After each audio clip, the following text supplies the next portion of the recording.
And our first if then, if Russell Westbrook keeps playing like he did last night when LeBron returns, then blank.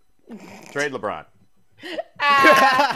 Someone's definitely going to float that for sure. It's the only way to keep Russell Westbrook playing this way. It's because he needs the ball. He needs to be in a rhythm. He needs to be a guy that attacks regularly, and he needs to be okay with missing 3 or 4 shots, even if they're in a row.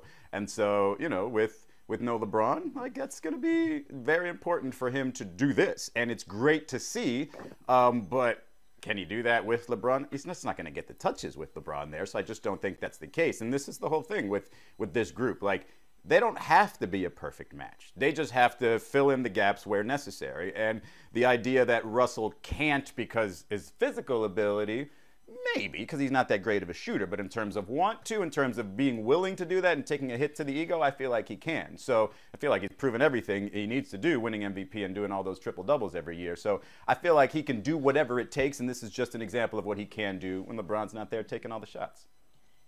I think this is also an example of like what he needs to do with this Lakers team, which is sacrifice to win a championship. Because I think last night his performance proved that like if he played with the second unit, I think that he's able to do stuff like this more frequently because, we've seen Russell Westbrook be the dominant ball handler on a team for, especially during his OKC days when he was going for a triple-double every single night.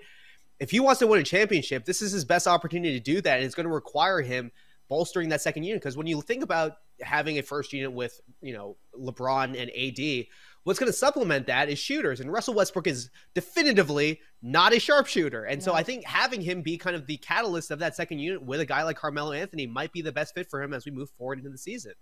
And while he's in the first unit, you should invert that lineup and post up Russell Westbrook and spot up Anthony Davis. So he 100%. Can just rock some shorties to sleep all day and then go to the bench and wait for his time. Yeah, they need to stagger them, to everybody's point. But how bad, like, if you're LeBron, you're looking at your team and you're like, golly, y'all need me so bad that it took overtime, even with Brody and AD to beat the Spurs? Yikes, that's bad. That's not good. I also think it's okay to admit, it's funny because when we've been doing all of this, like, 35 and up lineup and how these are the oldest, lineup in the world with the Lakers and what that means for usage rates and all that crap. And what I kept thinking as someone that's 38 is it's not about the usage rate or whether they're going to make it to the end of the season. When you're over 35, you're just so set in your damn ways. Like, it's really hard for you to learn new tricks. I think you can. I just think it takes time. And it's okay for us to say that we don't know what the Lakers are 4 games into the season. Like, that's all right. I don't think every game in October has to be a referendum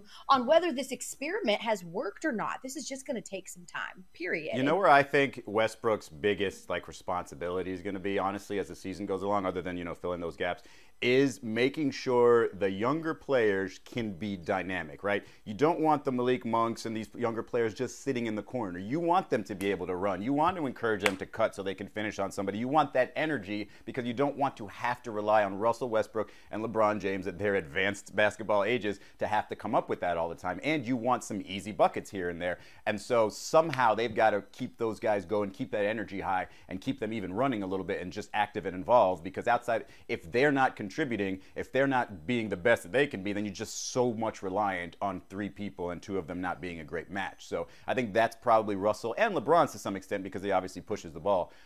Their probably biggest responsibilities is make sure that that supporting cast is active, is alive, and just running and being youthful, because obviously the rest of the team isn't. Well, hasn't that been Russell Westbrook's biggest flaw as a player over the course of his entire career and as a franchise centerpiece, is that his ability to get guys engaged? Obviously he racks up those assists, but there's times at the end of games where he's throughout the course of his entire career, especially in the OKC days, where he would do hero ball.